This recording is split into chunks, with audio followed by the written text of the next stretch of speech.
अस्सलाम वालेकुम क्लास। बेटा अपने नेक्स्ट टॉपिक पे आ जाएं, types of solid. Previous class के अंदर मैंने आपको सॉलिड के बारे में बता दिया था, उसमें हमने काइनेटिक मॉलिक्यूलर थ्योरी पढ़ ली थी ऑफ सॉलिड्स। इसके अलावा प्रॉपर्टीज ऑफ सॉलिड भी हम पढ़ चुके हैं। प्रॉपर्टीज ऑफ सॉलिड के बाद अब आपके टाइप्स ऑफ सॉलिड हैं। प्रॉपर्टीज तो तीन ही थी, सिंपल सी। मेल्टिंग पॉइंट पढ़ा था, रिजिडिटी पढ़ा था, और इसके अलावा तीसरी आपने डेंसिटी पढ़ा है। अब आपके टाइप्स ऑफ सॉलिड हैं। टाइप्स ऑफ सॉलिड का मतलब क्या है? आपके सॉलिड कितने टाइप के होंगे? लिक्विड की टाइप की बात करूं तो वैसे तो बहुत सारी बन सकती है, लेकिन दो मेजर टाइप्स थी, एक आपके पास पोलर लिक्विड से, एक नॉन पोलर लिक्विड से। ऑल दो आपकी किताब ने अलग से उनकी कैटेगरी नहीं की थी, लेकिन यहाँ पर आपके जो सॉलिड्स हैं उनकी अलग से कैटेगरी बनाई हुई है।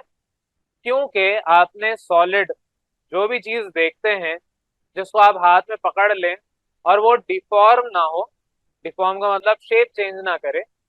पत्थर सड़क पे पड़ा हुआ उठा लें, उस पर जितनी फोर्स अप्लाई करें, जितना उसको दबाएं, कुछ भी करें, वो पत्थर अपनी शेप चेंज नहीं करेगा। आप यहाँ कमरे में दीवार है, अपने घरों की दीवार है, कहीं पे भी दीवार पे चले हैं, सॉलिड है, आप दीवार को खड़े होकर धक्का लगा लें कि आपका कमरा छोटा पड़ गया, दीवार को धक्का लगा लें शायद कमरा बड़ा हो जाए।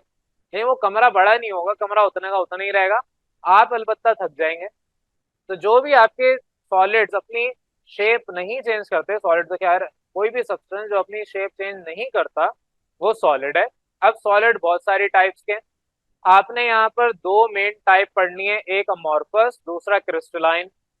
अमॉर्फस सॉलिड कहते हैं ऐसे सॉलिड जिनकी कोई स्पेसिफिक ज्योमेट्रिकल शेप नहीं होती।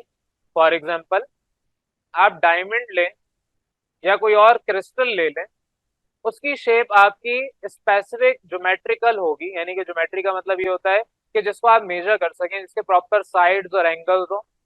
ज्योमेट्री मैथ्स के अंदर अगर आपने पढ़ा हो तो ज्योमेट्री के अंदर आपने पढ़ा था कि स्क्वायर भी होता है, ट्राइंगल भी होता है, रेक्टेंगल भी होता है, बहुत सारी शेप्स हैं, इनको आप ज्योमेट्री कहते हैं। तो मैथ के अंदर जो ज्योमेट्री पढ़ा है वही ज्योमेट्री का मतलब यहाँ पर भी है। ज्योमेट्री का मतलब क्या है? जिसको आप मेजर कर सकें।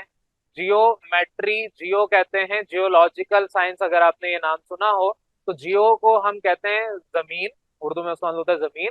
मैट्री आपके पास ये आपका ग्रीक है या लैटिन नेम है, बहरहाल याद नहीं। तो उसका मतलब होता है मेजरमेंट, मेजर करना। तो आपकी ज्योमेट्री जिस तरह से होती है उसका मतलब ही मेजरमेंट है, तो उसी तरीके से ज्योमेट्रिकल शेप, ये सारी ज्योमेट्रिकल शेप है। तो एक क्रिस्टल है, उसकी भी ज्योमेट्रिकल शेप होती है। फॉर एग्जांपल, आपने डायमंड इस तरह का देखा हुआ है, बड़ा ही यूनिक सा प्यारा सा छोटा सा डायमंड मैंने बनाया है, लेकिन इस डायमंड की अपनी एक यूनिक शेप है। ये क्योंकि कार्बन से बना हुआ है। एक और आपके पास कार्बन की शेप होती है हेक्सागोनल, उसको हम कहते हैं ग्रेफाइट। तो वही आपके पास ग्रेफाइट की इस तरह से लेयर्स आ जाएं तो ये भी एक पर्टिकुलर ज्योमेट्रिकल शेप है। आगे मैं एलोट्रोपिक फॉर्म में इसको और डिटेल में पढ़ाऊंगा। तो ये आपके पास ज्योमेट्रिकल शेप है। अब ज्योमेट्रिकल शेप जिसकी प्रॉपर होती है उसको हम कहते हैं क्रिस्टलाइन सॉलिड्स, और जिनकी प्रॉपर नहीं होती, इम्प्रॉपर होती है, उसको हम कहते हैं अमॉर्फस सॉलिड। फॉर एग्जांपल, आप अगर कभी घर में तवे पे फिटकरी को जलाएं, अक्सर पुराने जमाने के जो लोग होते हैं उन्हें बहुत ज्यादा सुपरस्टिशन उनके दिमाग में भरा हुआ होता है। वो अपने ही दिमाग से सोच सोच के, या किसी उनके आबा अजदाद ने, दादा दादी, या उनसे भी पहले उनके दादा दादी ने, नाना नानी ने, किसी ने भी ये बता दिया कि फिटकरी से नजर उतारी जाती है। तो फिटकरी अगर आपने देखी हो, जिसका केमिकल नेम है पोटैश एलम, तो अगर आपने फिटकरी देखी हो, नहीं देखी तो किसी भी जर्नल स्टोर, हार्डवेयर स्टोर से जाके बोले कि आपको फिटकरी चाहिए, 10-20 रुपए के छोटे सा टुकड़ा आपको मिल जाएगा। उसको आप अपने घर पे ले जाएं, बेशक ये आज ही छुट्टी के बाद अगर आपको मिल सकता है तो जाके खरीद लें, और वरना घर पे पूछेंगे तो पड़ा हुआ होगा कहीं ना कहीं। उसको देखेंगे वो क्रिस्टल फॉर्म में होगा। क्रिस्टल में और नॉर्मल जो आपके नॉन क्रिस्टल होते हैं उसमें फर्क समझ आना चाहिए। ये आपके पास जो मार्कर है, this is not a crystal, ये क्रिस्टल की फॉर्म में नहीं है, लेकिन इसकी प्रॉपर मेजरमेंट हुई हुई है। इसकी प्रॉपर अपनी अपनी पर्टिकुलर डायमेंशंस हैं। कैप इतने सेंटीमीटर या इतने मिलीमीटर का होगा, इसकी पूरी बॉडी इतने सेंटीमीटर की होगी, ये सारी चीजें प्रॉपरली मेजर्ड हैं। लेकिन इसका अगर मैं माइक्रोस्कोपिक व्यू देखूं तो इसके जो एटम्स की अरेंजमेंट है, एटम्स की अरेंजमेंट की बात हो रही है, वो इम्प्रॉपर होगी। लेकिन क्रिस्टल में एटम्स की अरेंजमेंट प्रॉपर होगी। तो इस प्रॉपर अरेंजमेंट को हम यहाँ पर क्रिस्टलाइन में पढ़ते हैं। अमॉर्फस में आपके ज्योमेट्रिकल शेप प्रॉपर नहीं होती, ऑल्दो अरेंजमेंट उधर भी प्रॉपर होती है, लेकिन ज्योमेट्रिकल शेप प्रॉपर नहीं होती। अब एग्जाम्पल जो मैं दे रहा था फिटकरी की ले जाए, फिटकरी घर पे ले आए। अगर आपकी कभी अम्मी ने नजर उतारी हो, या आपकी दादा दादी, दादा तो खैर नहीं उतारते हैं, दादी या नानी होती हैं जो अक्सर नजरें उतार रही होती हैं, उन्होंने आपकी कभी नजर उतारी हो, फिटकरी से उतारी होगी। पुराने जमाने के अगर हैं आपके घर में कोई लोग, तो नजर उतारते थे फिटकरी से, और फिर उसको तवे पे रख के जलाते थे। पहले तो पूरे आपके बॉडी के ऊपर यूं यूं वेव करके आप सामने खड़े हो जाते थे, फिर आपके ऊपर से नीचे तक पूरी फिटकरी के, यानी उस पत्थर को ऐसे टच करते थे जैसे आपकी रेडिएशन उसके अंदर एब्जॉर्ब हो जाएंगी, आपके अंदर से कोई बहुत ही रेडियो एक्टिव रेज निकल रही हैं जो उस पत्थर ने एब्जॉर्ब कर ली। उसके बाद आप उसको तवे पे रख के जलाएंगे, और वो तवे पे रख के जलने के बाद वो रेस खत्म हो जाएंगी। ऐसे नजर उतारी जाती थी। और फिर उसके बाद आपको बोला जाता था कि आपने करीब नहीं आना है इसके। ये मैं पुराने जमाने के लोगों की बता रहा हूँ, हो सकता है किसी के साथ इससे भी कोई और एडवांस लेवल में कुछ हुआ हो, लेकिन ये वो बातें जो हम सुनते रहते हैं और देखते रहते हैं, बच्चे भी बताते रहते हैं ऐसा हुआ है। तो आपके पुराने जमाने के लोग क्या करते थे, आप पे पूरा वो पत्थर फेरा, जैसे आपके अंदर से वो रेस सारी एब्जॉर्ब हो जाएंगी, फिर उसको रखते थे तवे पे या चूल्हे पे, जिस पे भी रख के वो जलाते थे। तवे पे रख के जला रहे हैं, और आपको उस वक्त आने की इजाजत नहीं, क्योंकि बकौल उनके के जो रेज हैं या जो उस पे बुरा साया है वो आप पे पड़ सकता है, इसलिए आप दूर भागे। और जलने के बाद फिर आपके बड़े जो घर के लोग होते जिन्होंने नजर उतारी होती थी, वो बैठ के देख रहे होते थे, देखते थे कि आपके उसमें किसका चेहरा है। और फिर आपको बुलाया जाता था कि आप देख के बताएं कि चेहरा किसी का आइडेंटिफाई किया। फिर आप सोचते थे, तुक्के मारते थे, मेरे दोस्त का चेहरा है, ये मेरे इस फलां दोस्त का चेहरा हो सकता है, ये इन अंकल का हो सकता है, ये इन आंटी का हो सकता है। आप उस वक्त बैठ के गैस मार रहे होते थे, गैस लगा रहे होते थे। तो वहां पर ये क्या हो रहा था, ये सारी चीजें अंग्रेजी में इसको कहते हैं सुपरस्टिशन। ये आपको वैसे ही वहम होता था, या आपको अल्लाह पे भरोसा नहीं होता था। ऑल्दो नजर लगना है, हदीस भी है कि नजर लगती है, लेकिन नजर उतारने के टोटके ये नहीं। तो ये सारे टोटके होते थे पुराने लोगों के, अब तो खैर बहुत कम हो गया, वैसा नहीं होता, लोगों में शऊर आ गया, लेकिन ऐसा होता था। हमें वो एग्जाम्पल जो मैंने अभी दी उसमें से सिर्फ इतना सा निकालना है, ये पूरी कहानी इसमें से दो चीजें निकालें। एक फिटकरी जलने से पहले, एक फिटकरी जलाने के बाद। जब फिटकरी जलने से पहले आप लेके गए थे, आप जाके खरीद के देख भी सकते हैं, आपको क्रिस्टल की फॉर्म में वो मिलेगी, बाकायदा क्रिस्टल मिलेगा आपको, क्रिस्टल की तरह नजर आएगा। क्रिस्टल आपने अगर जिंदगी में कभी नहीं देखा, तो आपका जो आइस क्यूब है वो भी क्रिस्टल है। आप पानी बॉईल करके उसको, बर्फ को जमाएं, यानी प्योर अगर वाटर हो, बॉईल करके ऑलमोस्ट प्योर मिल ही जाता है, तो आप देखेंगे अगर बगैर बॉईल किए जमाएंगे और बॉईल करके जमाएंगे, तो जब बॉईल करके जमाएंगे तो बिल्कुल ट्रांसपेरेंट सा मिलेगा। और अगर आप बगैर बॉईल के वैसे ही जमा देंगे, तो उसके अंदर जो मिनरल्स हैं वो आपस में जम के आपको थोड़ा सा ट्रांसपेरेंट तो खैर नहीं होगा, ट्रांसलूसेंट कह लें, ओपैक भी नहीं कह सकते, लेकिन अंदर व्हाइटिश आपको बर्फ मिलेगी। जो आपके बॉयल वाटर होता है वो प्रॉपर आपके पास बर्फ होती है, ट्रांसपेरेंट। एनीवेज, वो एक क्रिस्टल है। तो आपका जो फिटकरी है वो क्रिस्टल है। जब उसको जला देते हैं तो वो क्रिस्टल के बजाय बन जाता है अमॉर्फस। अब जलता है जब, तो उस वक्त उसके अंदर पानी मौजूद होता है, वो पानी निकल जाता है। अब जब वो पानी निकल गया, तो वही सब्सटेंस है अब भी, लेकिन वो कहलाता है अब एमॉर्फस। तो ये दो टाइप ऑफ क्रिस्टल हैं, काफी डिटेल में समझा दिया। आप किताब के ऊपर आ रहे हैं, किताब या नोट्स पे आ जाएं। तो आपकी जो किताब में कहा हुआ है, पहले तो आपके डेफिनेशन आ गई यहाँ पर कि आपके सॉलिड, सॉलिड हमने क्लासिफाई कर दिया इनटू टू टाइप्स, क्रिस्टलाइन और एमॉर्फस। उसके बाद इनकी डेफिनेशन आ जाएगी। ऐसे सॉलिड्स जिसमें मॉलिक्यूल्स अरेंज है ना प्रॉपर डेफिनेट, डेफिनेट बोले या प्रॉपर बोले की बात है, definite three dimensional. Three dimensional का मतलब यह है कि आप इस वक्त जिस कमरे में बैठे हैं वो थ्री डायमेंशनल है। थ्री डायमेंशनल का मतलब क्या, लेंथ, ब्रेथ और हाइट उसके पास है। तो अगर मेरे पास लेट सपोज एक कमरा है, उसकी ये लेंथ है, ये ब्रेथ है और ये हाइट है, ये आप पूरा इसका कमरे का क्यूबिकल स्ट्रक्चर खड़ा कर लें। लेट सपोज ये आपके पास कमरा है, मैं बाकी दीवारें नहीं बना रहा, आप इस जगह पर मौजूद हैं, तो ये आपका थ्री डायमेंशनल जो प्लेस है वो हो जाएगी। अगर आप कभी सिनेमा में गए हो तो आपको चश्मे पहनाते हैं, 3D ग्लासेस को कहा जाता है। 3D का मतलब थ्री डायमेंशनल। तो आपको ऐसा लगता है कि जो बड़ी सी स्क्रीन है उसमें से चीजें बाहर निकलते हुए आ रही हैं, तो वो क्या हो रहा है कि वैसे टू डायमेंशनल है, कोई भी स्क्रीन आप देखें टू डायमेंशनल है, कि जो बोर्ड पे मैं काम कर रहा हूँ ये टू डायमेंशनल है, लेकिन वहीं पे अगर ये इधर बाहर की तरफ कुछ आ जाए तो ये थ्री डायमेंशनल हो जाएगा। तो थ्री डायमेंशनल आपके पास जिनका स्ट्रक्चर होता है किसी भी सॉलिड का, ऐसे सॉलिड जिनके molecular arrangement is in definite three dimensional geometrical pattern. मतलब क्या हुआ, लेट सपोज मैं ग्रेफाइट की बात कर रहा हूँ, तो ग्रेफाइट यहाँ पर भी है, यानी कार्बन यहाँ पर भी है, इधर भी होगा, इधर भी होगा, और ये छह कार्बन है और आपस में इस तरीके से नीचे वाले कार्बन के साथ लिंक भी होंगे। ये जो स्ट्रक्चर बना है ये थ्री डायमेंशनल स्ट्रक्चर बना है। थ्री डायमेंशनल का मतलब क्या है, ये एक हाइट पे भी है, एक किसी पर्टिकुलर डिस्टेंस यानी लेंथ पे भी है, और इन दोनों के दरमियान, इन तीनों के दरमियान एक पर्टिकुलर विड्थ भी है यानी ब्रेथ भी है।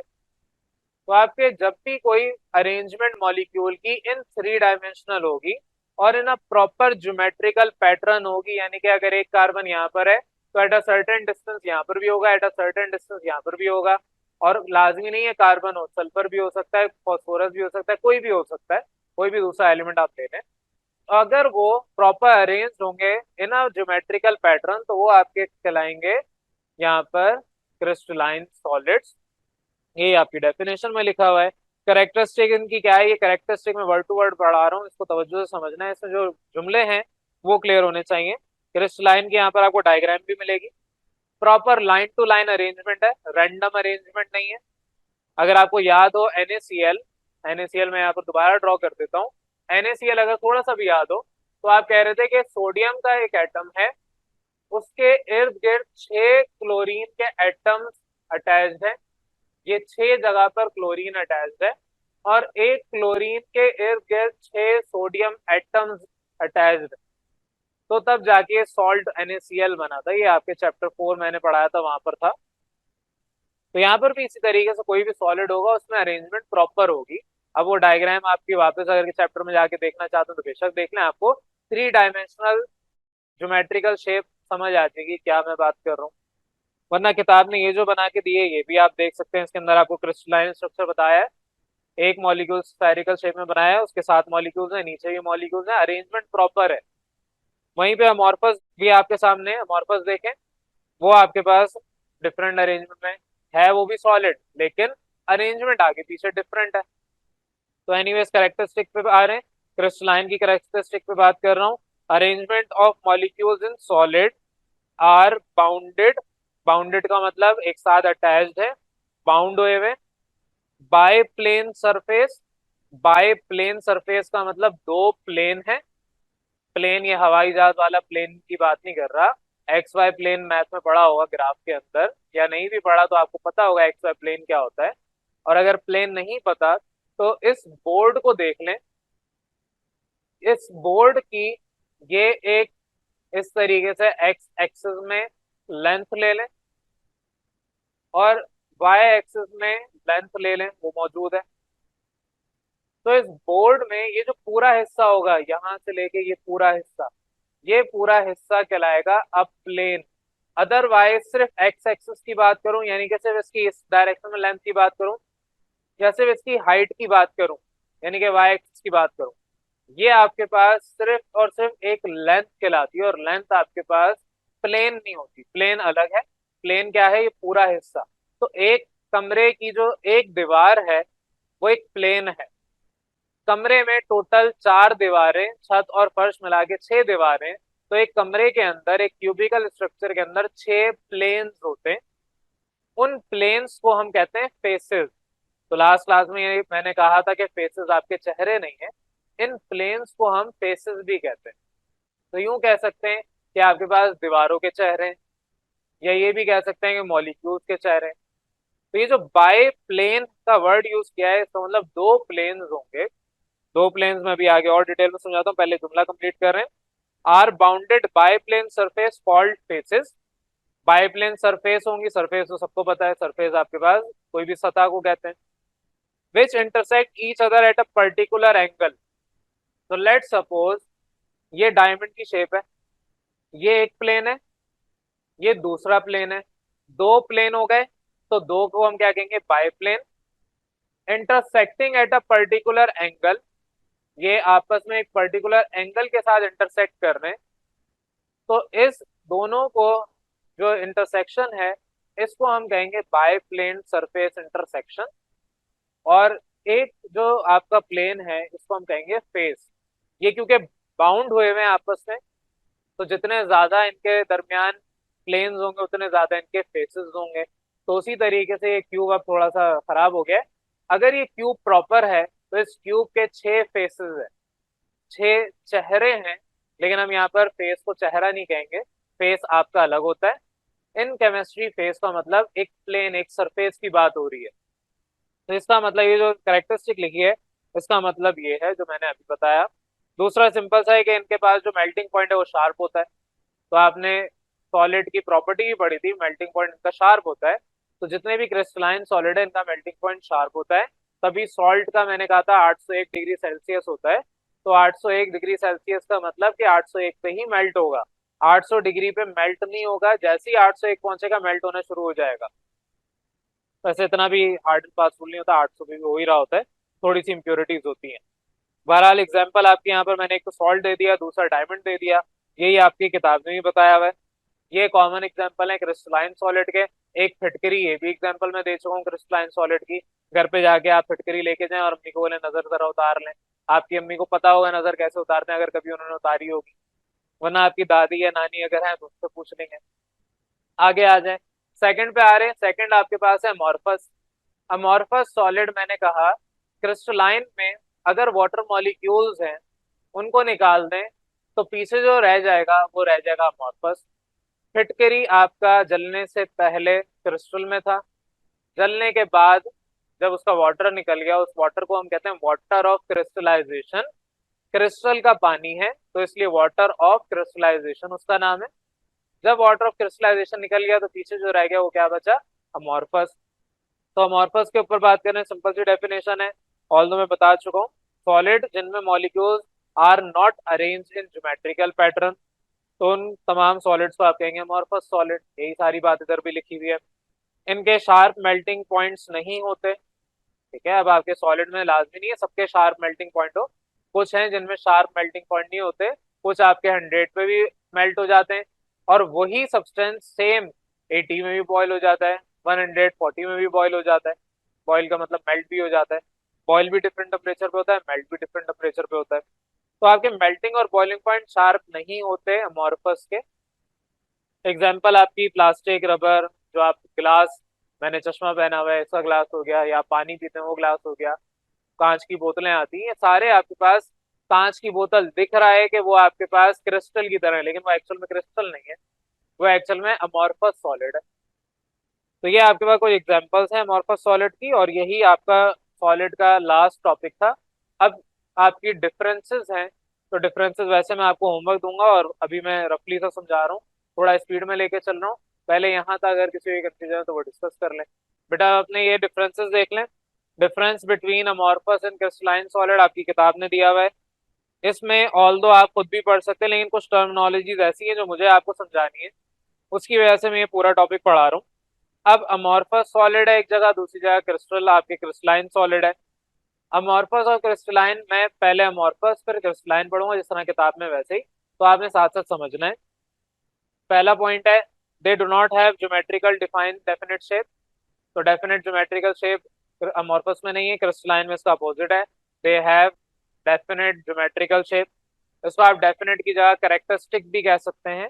डेफिनेट आपके पास फिक्स होता है, कैरेक्टरिस्टिक कुछ आपके क्रिस्टलाइन है जिसमें आपके ये ज्योमेट्रिकल शेप ऑल्दो नहीं भी होती, लेकिन कैरेक्टरिस्टिक का मतलब सब में ही होती है, और कैरेक्टरिस्टिक प्रॉपर्टी को कहा जाता है।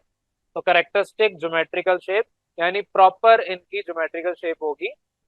एनीवेज, नेक्स्ट आपका है अमॉर्फस सॉलिड, इनके पास पर्टिकुलर मेल्टिंग पॉइंट नहीं होता, इनका कोई फिक्स मेल्टिंग पॉइंट नहीं होता। इसमें पर्टिकुलर की जगह आप लिखेंगे they do not have fix melting point.